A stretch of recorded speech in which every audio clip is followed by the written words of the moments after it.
A good day to you, and welcome to the Gaze series. We're looking at the Family Business Code, and in particular, in episode 6, we are looking at the Family Constitution. For those of you who are joining us for the first time, thank you for coming in, and I hope that you'll pick a lesson or two, something you can incorporate into your business. For those who've been with us for the previous episodes, thank you for joining us once again. Take what resonates and what doesn't, leave it for someone else who will probably find use for it. Now, the family constitution is a document we all need. And I believe that over 90% of us do not have a family constitution. And yet, the family is the pivot of everything we do. The family constitution is a formal document and it lays down the core values, the principles, our policies, any rules and ways of working, our governance structures, and any strategy we have for guiding our families and its way of involvement and management in our business.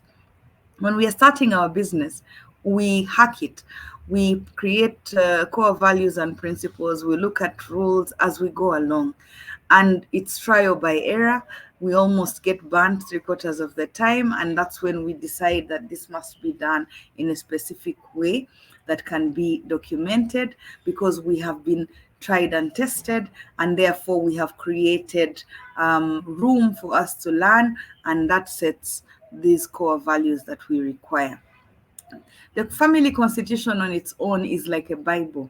It's a document that lives on from generation to generation. It can be amended, addendums can be placed as technology evolves, as the world evolves, and businesses grow.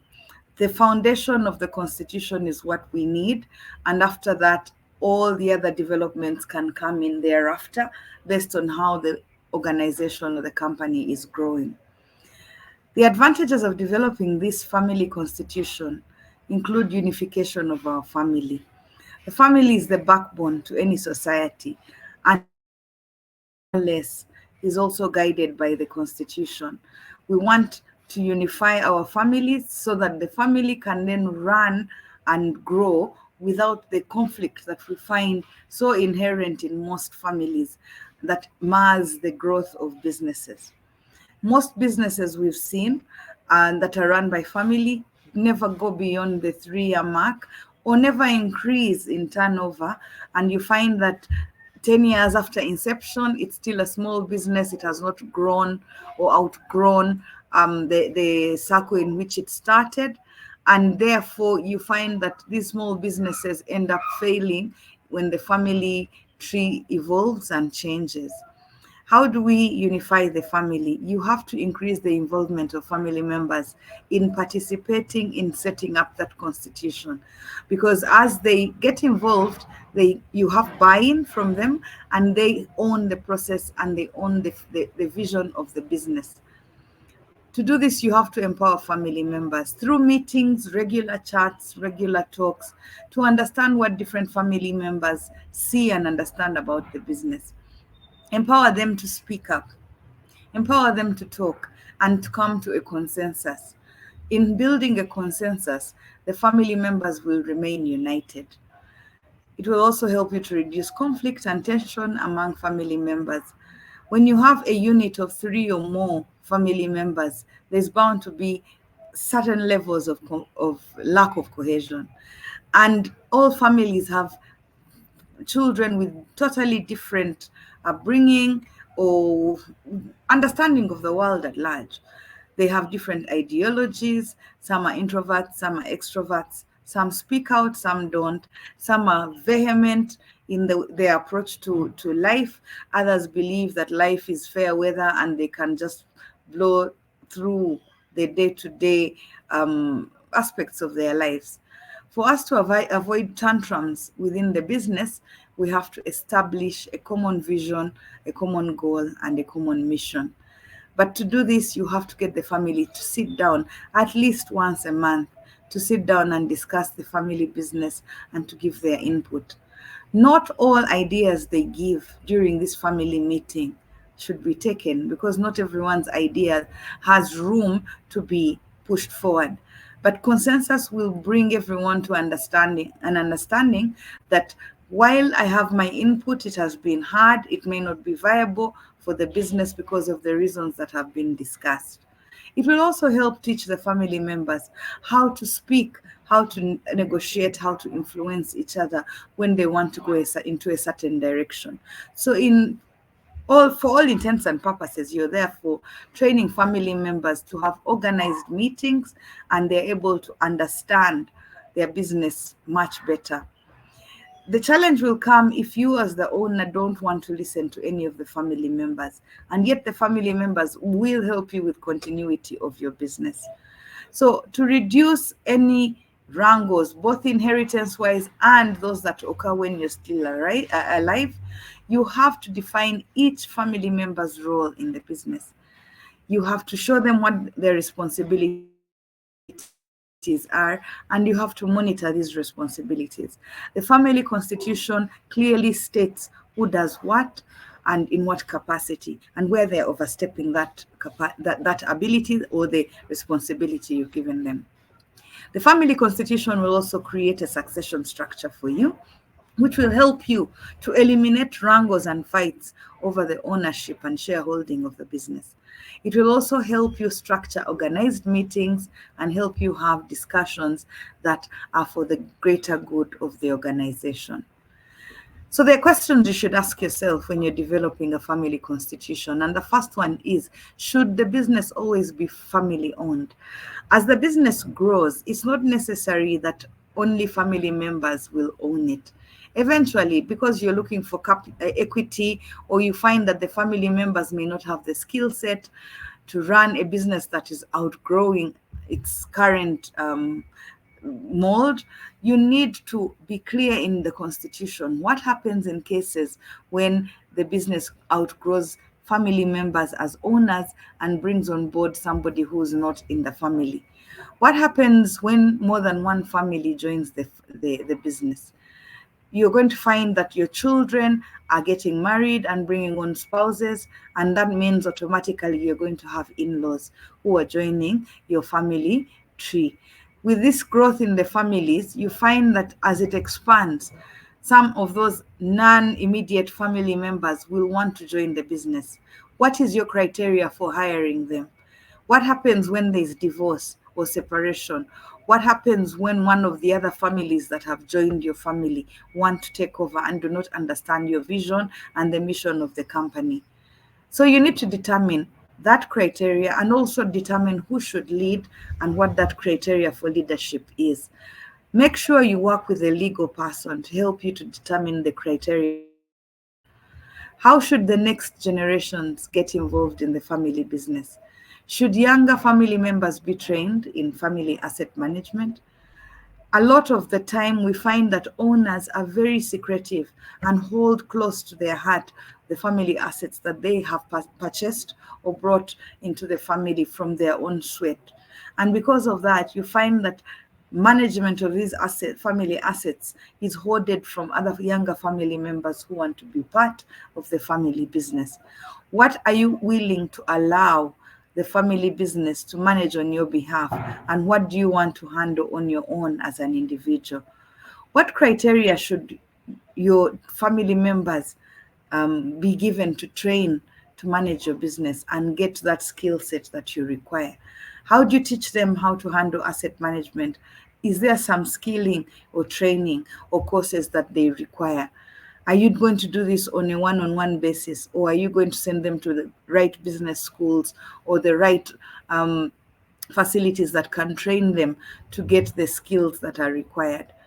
If you're using mentors, what criteria do you want the mentors to meet? Are there mentors who are going to change the direction of your business by sowing the wrong seed? Or are you getting mentors who are fully in sync with your vision? And then how should family management processes work? Managing a family is very different from managing a family business. What are the rights that each family member has, and where do they draw the line where they cannot interfere in the management of your business? Finally, should family members have the right to have their own advisors on specific issues? Or are you more prone to obtaining a family legal counsel or lawyer who will specifically guide everyone within the family based on what is required in the moment. So these are questions you need to sit down and answer so that you can get all this within the constitution. When you're developing the family constitution, you should also ask other questions that are much deeper. Should the business bring in any external parties? Should they come in at ownership level, management level, or employee level? Are there positions that are ring fenced purely for the family members? And are there positions that are open to the public so that anyone can apply for that position? The constitution should have all these clearly laid out, because you also want to understand if there's expansion of the business, whom does it expand to? Are you going to expand to external partners whose interest is to grow their own empires at the expense of your family? When do family members realize their interest, their dividends? Do they earn their interest and dividends on an annual basis? Do they earn their interest and dividends after 5 years? What happens when they feel they are marginalized when it comes to interest and dividends? Do you call shareholder meetings to sit and show them the performance of the business and what has come out? There is a misunderstanding many family members have, that when they see a business is bringing in clientele, that the business is successful, without understanding that operational costs also exist that will diminish the bottom line or the profit margin. What happens when a family member wants out? You have a son, he's been working with you for the last 10 years, and he feels that his personal qualifications are not really being utilized, and he opts to go to another company elsewhere. Or you have a family member that wants to leave the state or country you're in and move to another location. What happens in such cases? Do they remain owners or shareholders? Do they maintain a management position using flexi time or working offline? How do you deal with those finer details? What happens when family members, spouses, their in-laws come in? Do you have the same rules with in-laws and spouses that you have with your own children? And what happens when there's divorce and a family member who's getting divorced has been holding a major portfolio within the business? You need to understand the restrictions you need to impose and the ones that you feel are not as critical and that you can allow leeway or room for expansion or for change. Make sure you have a clear criteria for employment. When you're dealing with the constitution, please include all the members of the family. Do you want to include your younger members in the governance structure? Do you want to only include members who have reached a certain age and a certain level of experience? Can a young member of the family automatically become part of the governance board? Do they have the expertise to do the role? And what is your board structure? Is it partially family members and partially non-family members? How do you get objectivity when you don't have a fully fledged family-only board structure? For you to do this, you need to really think some of these questions through so that it can help you also apply rotation to leadership and also help you when family members live in varying areas and have differing degrees of or abilities to cater for the needs of the organization. There are many components in the family constitution. And the first one is your family mission statement, which, as we've talked about previously, you need to sit with the entire family and pick out what their core values and principles are. Once you have the statement and the principles written, make a record, an asset register of the family wealth structures, both within and out of the business, so that the business does not assume that all family wealth structures belong to the business. The business should be made aware of what has been attached to the business vis-a-vis what the family will remain with outside the business. So, for example, if your business is being run in a building or structure or on land that belongs to the family, there has to be a separation of the land vis-a-vis the building and how the business operates within that building. Is it a tenant in common? Is it leasing from the family? And all this has to be clearly set up and demarcated and clearly explained in the Constitution as a section on its own. Look at all the core and non-core assets and include these in the family constitution. If you feel that there are certain aspects within the business that belong to the family and purely the family, then name them in the constitution. But if there are peripheral assets that can be taken on by the business and you are handing them over, then have a formal transfer agreement from the family to the business saying that we give these non-core assets to the business. Look at the investment principles of core and the non-core assets and see what is the asset we are attaching to the business. If it's a core asset, how do we intend to benefit from that core asset being attached to the business? What happens when the business takes it over and wants to utilize it in other ways to maybe earn money or to loan or to get a loan against it, etc. So those investment principles must be very clear in the family constitution. Look at all the legal or legally binding documents that the company should have and put them in place. From the formalization documentation to any documentation that's binding, shareholding, ownership, and so on. Look critically at the people you involve in this process. The company secretary or the legal officer should be people who are involved in the business because they are now part of your document. Look at the legal status of your business. Is it fully legally signed up within the government or your nation or state's legal aspects that are required? Are you signed up for your taxes? Are you signed up for your trading licenses?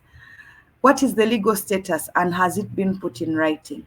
Your constitution must clearly lay out the legal status and these legally binding documents. Because we live with families that are bound to have conflict, the and bylaws must be included in the family constitution. Be clear about the roles and responsibilities of different family members and ensure that the control functions are written down, including who actively makes the decisions. Not every family member can make decisions. Include within your family constitution voting rights and proxies and how this should be done. And also have a section that looks at the distribution of your benefits and any other payments that you have to make out to the family members. Overall, set up a family council and make sure the process of setting up the family council is clear in your constitution.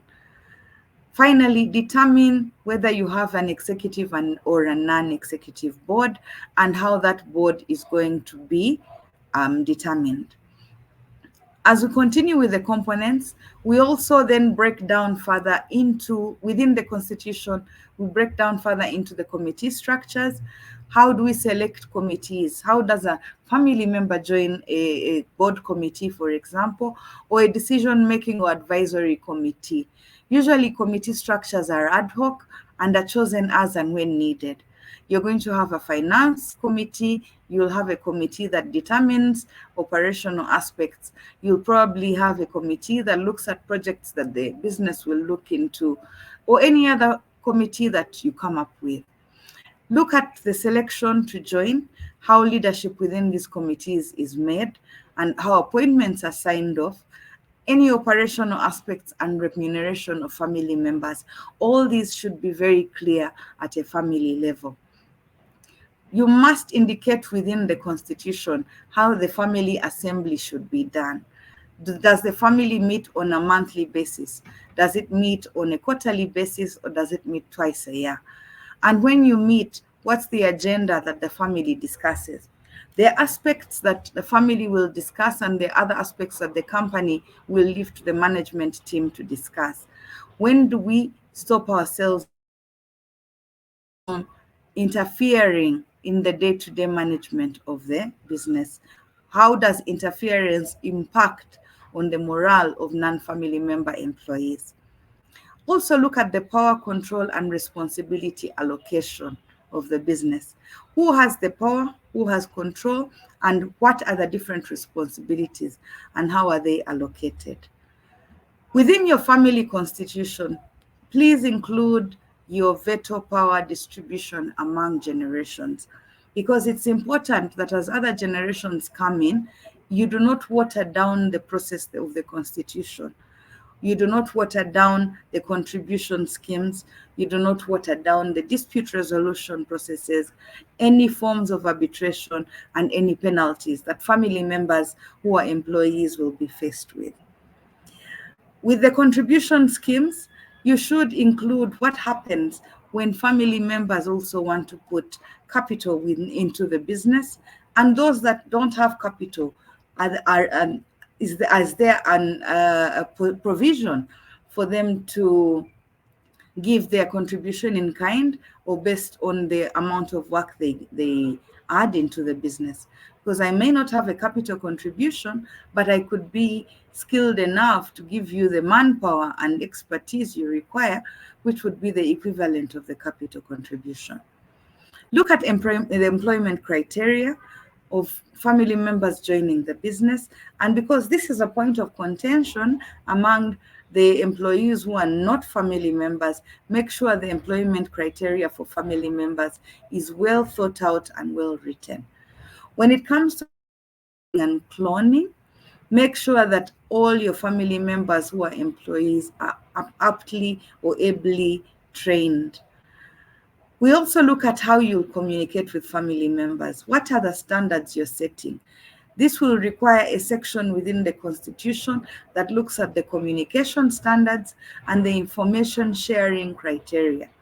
In a world where social media has taken over and where information is loosely shared and trade secrets are shared across and are visible to competitors, it is critical that family members uphold the Constitution that the family has on what can be shared and what shouldn't, who is the spokesperson for the family and who should not speak at all, and how to cascade when issues arise to ensure that the right people are speaking to the press or to the general public. Look at your authority scheduling as well and the reporting standards. Do you necessarily know who is in charge and how people are able to observe and respect the authority lines that you have put? Or can one family member jump their supervisor to come to the owner to report a misdeed? In these cases, to avoid conflict, as the owner, you must be clear about how the reporting is done and how family members should report without escalating and bypassing their supervisors. Also look at the disposal and transfer of interests and wealth structures within the Constitution, and ensure you also have a section on the succession planning and the business continuity plan for the family business. Now, next we have the challenges affecting the family constitution. The first is family conflict. Because families will often have conflict, it is critical that you deal with all the challenges without bypassing any. There is nothing that is raised by family member employees that is too small to address. So what seems simple to you may not be simple to a family member employee. To avoid family conflict, make sure conflict resolution processes are clear and family members get to sit and resolve, and that sanctions are there when conflict gets to a point that is completely unpalatable. Families are also faced with emotions such as jealousy, resentment, and anger, and they get very upset when they are not heard or when they feel like they are marginalized. So look at how to deal with these challenges, especially when you have a constitution that may not cover all these emotions. Look at lack of experience and skills and have a clear picture on how people should be growing on their own and what they require to gain the experience and skills. Give them the opportunity to get this done. Look at challenges that will come from indecision in succession planning. You may want to go one direction and your spouse may want to go a different direction. You have to face this indecision and have somebody who has the final say. And this must be clearly spelled out in the Constitution that in cases where two family members do not agree, the process will be set in motion to ensure that there is an outcome from a final arbitrator. Other issues that would raise challenges include the diversity in character, behavior, and attitude from the family members, issues to do with favoritism and individual unit nepotism, and issues to do with divorce, marriage, and growth and expansion of family units. As we look at all these, I believe that once you have the Constitution written, you will be in a position to be able to write a constitution that serves the best interests of your organization. At this point, I want to thank you for listening to the Family Constitution.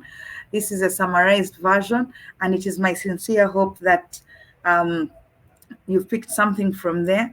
For you to have a practical approach to the writing of the Constitution, sit with the legal counsel or contact somebody who is well versed in the writing of a constitution to help you put up the first document and change it after you have read through and internalized it to ensure that the document you put in place will guide your family through the generations to come. Thank you for listening, and I wish to see you all in episode 7. Thank you for listening and have a pleasant day.